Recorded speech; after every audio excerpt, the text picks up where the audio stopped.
ഇതും ചിലർക്കുള്ള ഒരു തകരാറാണ്. ഈ തത്വത്തെ ഇങ്ങനെ വർണ്ണിക്കുക, തത്വത്തിന്റെ മഹാത്മ്യത്തെക്കുറിച്ച് പറയുന്നു, അത് രസകരമാണ്. നമുക്ക് വർണ്ണന എന്ന് പറയുന്നത് നമുക്ക് എപ്പോഴും രസകരമാണ്. രസകരമായ വർണ്ണന കൂടുതൽ രസകരമാണ്. പാൽപ്പായസം കുടിച്ചിട്ടില്ല, പക്ഷെ പാൽപ്പായസത്തെ കുറിച്ച്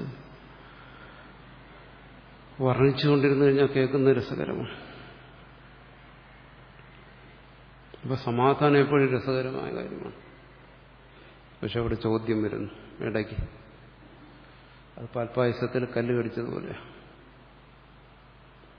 ചോദ്യം പലർക്കും ഇഷ്ടമില്ല. പൂർവപക്ഷം അതെന്തിനാ എന്നാണ്.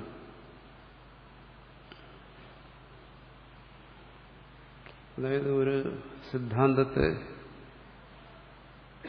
ശരിയായ ബോധമുള്ള, തത്വബോധമുള്ള ഒരാൾ വിശദീകരിച്ചാലും കേൾക്കുന്നവൻ അവന്റെ നിലയ്ക്കനുസരിച്ച് അത് മനസ്സിലാക്കും. ചിലപ്പോൾ അവന്റെ മനസ്സിൽ ദൃഢമാകുന്നത് അവൻ പറയുന്നു, മനസ്സിലായോ, വളരെ ക്ലിയറായി. അവന്റെ മനസ്സിൽ ഉറച്ചത് വിപരീത ബുദ്ധിയായിരിക്കും. ഏതൊരാശയത്തെയാണോ വക്താവ് സംക്രമിപ്പിക്കണമെന്ന് ആഗ്രഹിച്ചത് അതായിരിക്കില്ല ശ്രോതാവിന്റെ ഉള്ളിൽ തറച്ചത്. വിപരീത ബുദ്ധിയായിരിക്കും, വിപരീതമായി ധരിച്ചിരിക്കും. അത് നമ്മുടെ അനുഭവത്തിൽ നമുക്ക് കാണാം. മുമ്പ് പറഞ്ഞു, അന്ന് മനസ്സിലാക്കിയ കാര്യമല്ല പിന്നീട് അത് തന്നെ പറഞ്ഞപ്പോൾ മനസ്സിലാക്കിയത്, അതേ വ്യക്തി തന്നെ പറഞ്ഞപ്പോൾ മനസ്സിലാക്കിയത്.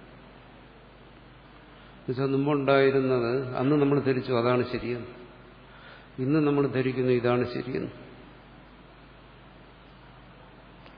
ഇന്ന് ഇത് ശരിയെന്ന് ധരിക്കുമ്പോൾ നമ്മൾ എന്ത് ചെയ്യുന്നു, അന്ന് ധരിച്ചതിനെ നിരാകരിക്കുന്നു. അതായിരുന്നില്ല. അന്ന് ആ ധരിച്ച കാര്യത്തിൽ ഉറപ്പുണ്ടായിരുന്നു, വ്യക്തതയുണ്ടായിരുന്നു. ഇന്ന് മനസ്സിലാക്കുന്നത് വിപരീതമാണ്. അപ്പോൾ ഈ വിപരീത ബുദ്ധിയെ തിരസ്കരിച്ചുകൊണ്ടാണ് മുമ്പോട്ട് പോകുന്നത് എപ്പോൾ, അല്ലെങ്കിൽ സംശയങ്ങളെ തിരസ്കരിച്ചുകൊണ്ടാണ് പോകുന്നത്. അങ്ങനെ മുന്നോട്ട് പോകണമെന്നുണ്ടെങ്കിൽ നമ്മൾ നിന്നിടത്ത് തന്നെ നിൽക്കാതെ അതിനുള്ളൊരു ആധ്യാത്മികമായ സ്വാതന്ത്ര്യം ഒരാൾ അവനവന് തന്നെ കൊടുത്തിരിക്കണം. എപ്പോഴും സ്വയം തിരുത്തുന്നതിന് ഏത് സമയം നമ്മൾ തയ്യാറായിരിക്കും, ആധ്യാത്മികമായിരിക്കും. ഞാൻ ഒരിക്കലും തിരുത്തലിന് വിധേയനല്ല എന്നൊരു മനോഭാവം ഉള്ളിൽ വയ്ക്കരുത്. മാറ്റാൻ തയ്യാറായിരിക്കും. നമ്മുടെ അനുഭവം ഇങ്ങനെയാണ്.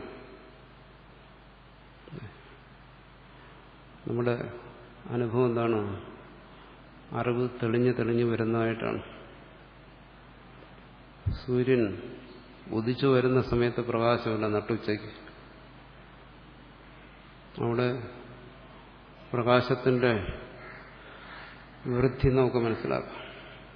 അതുപോലെ തത്വത്തിന്റെ വ്യക്തത ഈ സാധന, ശ്രവണാദി സാധനങ്ങളിലിരിക്കുന്നവർക്ക് അനുഭവപ്പെടുന്ന കാര്യമാണ്. പക്ഷെ അത് നമ്മൾ കടുംപിടുത്തത്തിലിരുന്ന അല്ല, അങ്ങനെ ഒരു തിരുത്തൽ എൻ്റെ ഭാഗത്തു നിന്നുണ്ടാകത്തില്ല, ഞാൻ തിരുത്താൻ തയ്യാറില്ല എന്ന് പറഞ്ഞാൽ അത് മൂഢതയാണ്. പിന്നെ ഈ തിരുത്തൽ എങ്ങനെ സംഭവിക്കും? ഇന്നലെ അറിഞ്ഞത് ശരിയാണ്, ഇന്നറിഞ്ഞത് ശരിയായി. അപ്പോൾ ഇന്നലെ അറിഞ്ഞ ശരിയെ തിരുത്തി ഇന്നത്തെ ശരിയിലേക്ക് വരാൻ എന്താ നമ്മളെ സഹായിച്ചത്? അതിനാണ് പൂർവപക്ഷം എന്ന് ശാസ്ത്രത്തിൽ പറയുന്നത്. അതുണ്ടായാലേ മുന്നോട്ട് പോകാൻ പറ്റൂ. എന്നുവെച്ചാൽ ചോദ്യങ്ങൾ, പ്രശ്നം, ഇതാണ് അദ്വൈത വിചാരത്തിന്റെ രീതി. മനനം എന്ന് പറഞ്ഞാൽ തന്നെ ഇതാണ് പ്രശ്നസ്യ അപാകരണം. അതാണ് മനനം. നമ്മുടെ ധാരണകളെ തിരുത്തിക്കൊണ്ടേയിരിക്കും. അതൊരു നിശ്ചയത്തിലെത്തുന്നത് വരെ. നിശ്ചയത്തിലെത്തിയെന്ന് ധരിച്ചാലും വീണ്ടും അവിടെ ചോദ്യങ്ങൾ അവശേഷിക്കുന്നുണ്ടെങ്കിൽ തീർച്ചയായിട്ടും ആ നിശ്ചയം മാറും. വീണ്ടും കൂടുതൽ വ്യക്തതയിലേക്ക് പോകും.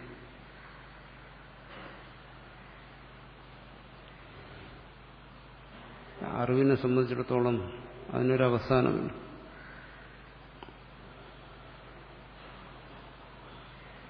അതിന് ഒരവസാനം നമുക്ക് പറയാൻ പറ്റത്തില്ല. കാരണം അറിവിന് ഒരു സ്രോതസ്സുണ്ട്. ഈ സ്രോതസ്സ് അനന്തമാണ്. സൂര്യന്റെ പ്രകാശം ഏതുവരെ എത്തിയിരിക്കുന്നു നമ്മുടെ ബുദ്ധി കൊണ്ട് അളക്കാൻ വയ്യ. കാരണം ആ പ്രകാശത്തിന്റെ നീളം നമ്മുടെ ബുദ്ധിക്ക് ഉൾക്കൊള്ളാമെന്നുള്ളതിനും അപ്പുറമാണ്. നമുക്ക് വേണമെങ്കിൽ സങ്കല്പിക്കാം, ഏതോ ഒരു സ്ഥലത്ത് നിന്നത് ഇരുളിൽ അവസാനിക്കുന്നു. പക്ഷെ അത് ഏതുവരെ നമ്മുടെ ബുദ്ധി കൊണ്ട് അളക്കാൻ പറ്റും. പക്ഷെ ആ പ്രകാശത്തിന്റെ സ്രോതസ് അത്രയും മഹത്തായതുകൊണ്ടാണ്. അതുപോലെ ഈ അറിവിന്റെ സ്രോതസ് അത് അനന്തമാണ്. അത് ഒരവസാനം നമുക്ക് പറയാൻ പറ്റത്തില്ല. പക്ഷെ ഒരവസാനം നമുക്ക് പറയാൻ പറ്റും. അതിന് നമുക്ക് അന്വേഷിക്കേണ്ട ആവശ്യമില്ല. ഈ സൂര്യന്റെ പ്രകാശം എവിടെ ചെന്ന് അവസാനിക്കുന്നു എന്ന് ചോദിച്ചാൽ ഉറപ്പിച്ച് പറയാം, ഒരു സംശയം കൂടാതെ പറയാം നമുക്ക്. അത് ഈ പ്രകാശത്തിന്റെ മറ്റേ തലയിലല്ല, ഈ തലയിൽ എവിടെ സൂര്യനിൽ അത് അവസാനിക്കുന്നു. അപ്പോൾ സൂര്യനിൽ നിന്ന് ആ പ്രകാശം നിർഗമിക്കുന്നു. അവിടെയല്ലേ വാസ്തവത്തിൽ അതിന്റെ അവസാനം.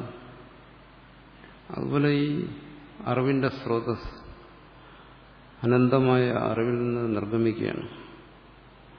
അത് അവിടെ അവസാനിക്കുന്നത് വരെ ഇതിങ്ങനെ അനന്തമായി പോയിക്കൊണ്ടേയിരിക്കും.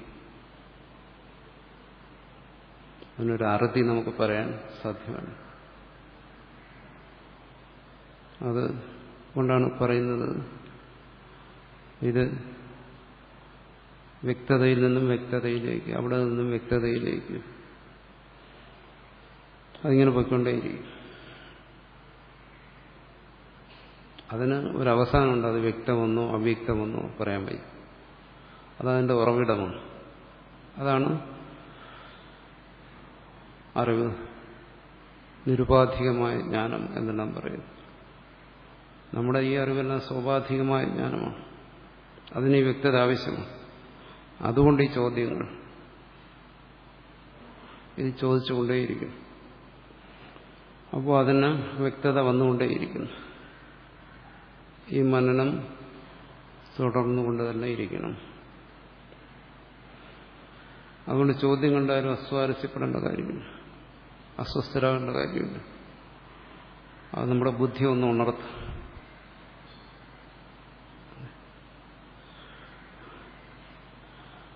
കാരണം നമുക്ക് തോന്നും ഈ ജലം ശുദ്ധമാണ്. പക്ഷെ ഒരു കമ്പിട്ടതൊന്ന് ഇളക്കിക്കഴിഞ്ഞാൽ അതിൻ്റെ അകത്തുനിന്ന് ചെളിയും കമ്പും അഴുകിയതും എല്ലാം വരുന്നതാണ്. അതുപോലെയാണ് നമ്മുടെ അറിവ്. നമുക്ക് തോന്നുന്നു ഇത് തെളിഞ്ഞിരിക്കുകയാണ്, പക്ഷെ ഒന്ന് ഇളക്കിക്കഴിഞ്ഞാൽ അറിയും. സ്ഥൂണാഖനന ന്യായം എന്നൊക്കെ നമ്മൾ മുമ്പ് ചർച്ച ചെയ്തിട്ടുണ്ട്. അതുപോലെ നമ്മുടെ ബുദ്ധിയെ തന്നെ ഒന്ന് ഇളക്കുകയാണ്. ഇത് അദ്വൈതത്തിന്റെ ഒരു സമ്പ്രദായമാണ്. നിങ്ങൾ ഇതൊക്കെ കേൾക്കുമ്പോൾ നിങ്ങൾ കേട്ടിട്ടുള്ള മറ്റു പലതുമായി തട്ടിച്ച് മനസ്സിലാക്കാൻ ശ്രമിക്കരുത്. ഇയാളിവിടെ ഇരുന്ന് എന്തൊക്കെയാ പറയുന്നത് എന്ന് ചിന്തിക്കരുത്. അദ്വൈതത്തിന്റെ വിചാര രീതിയെക്കുറിച്ച് ഞാൻ പറയുന്നുള്ളൂ. മറ്റ് ആധ്യാത്മികമായ സാധനങ്ങളെക്കുറിച്ചോ ഒന്നും ഇവിടെ പറയുന്നില്ല, ചർച്ച ചെയ്യുന്നില്ല. എന്നെ നിങ്ങളെ ഏൽപ്പിച്ച ജോലി ഇത് വിശദീകരിക്കാനാണ്. ആ പണി മാത്രമേ ഞാൻ ചെയ്യുന്നുള്ളൂ. മറ്റ് ആധ്യാത്മികമായ സാധനങ്ങളുണ്ട്, മറ്റ് ആധ്യാത്മികമായ മാർഗങ്ങളുണ്ട്. അവിടെ ഇത്തരത്തിലുള്ള ധാരണകളായിരിക്കില്ല.